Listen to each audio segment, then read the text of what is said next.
Vous vous êtes tourné vers Dieu, vous détournant des idoles pour servir le Dieu vivant et vrai, pour attendre des cieux son Fils. 1 Thessaloniciens 1, 9, 10. Alors qu'aujourd'hui, les connaissances sur tous les sujets sont si largement diffusées, il est particulièrement utile que les chrétiens soient bien conscients de l'immense différence entre retenir simplement la doctrine de la seconde venue du Seigneur et l'attendre vraiment, désirer réellement le voir. Beaucoup retiennent et prêchent peut-être même avec éloquence la doctrine de la seconde venue, sans connaître vraiment la personne de celui dont ils disent attendre la venue. Aujourd'hui est un temps de connaissance dans tous les domaines, mais la connaissance n'est pas la vie. Elle n'est pas la puissance, elle ne délivrera pas du péché et de Satan, ni du monde, de la mort, de l'enfer. Je parle de la connaissance qui n'est pas celle de Dieu en Christ.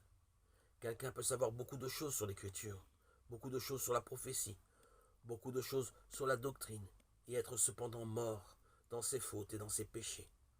Éphésiens 2:1. Or, il est impossible de vivre dans l'attente, chaque jour et à toute heure, de la venue du Fils de l'homme. Matthieu 24:37.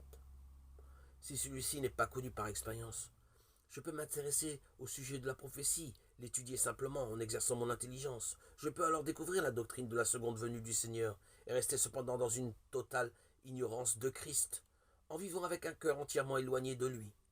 Que de fois cela a été le cas. Beaucoup nous ont étonnés par leur vaste connaissance de la prophétie, et à la fin, il s'est avéré pourtant qu'ils avaient fait étalage de connaissances sans les avoir acquises, en s'attendant à Dieu avec prière. Cette pensée devrait pénétrer profondément dans notre cœur, nous amener à nous demander si oui ou non nous connaissons la personne bénie qui s'annonce comme devant venir bientôt, rapidement. Apocalypse 22, 7, 12, 20. Et même, l'attendons-nous vraiment? Si nous connaissons réellement Jésus comme notre Sauveur, sommes-nous prêts chaque jour à le recevoir, à l'accueillir? Sommes-nous disponibles? Nos cœurs sont-ils ainsi détachés des choses de la terre pour s'attacher à lui, désirant le voir et être avec lui pour toujours? Posons-nous cette question régulièrement.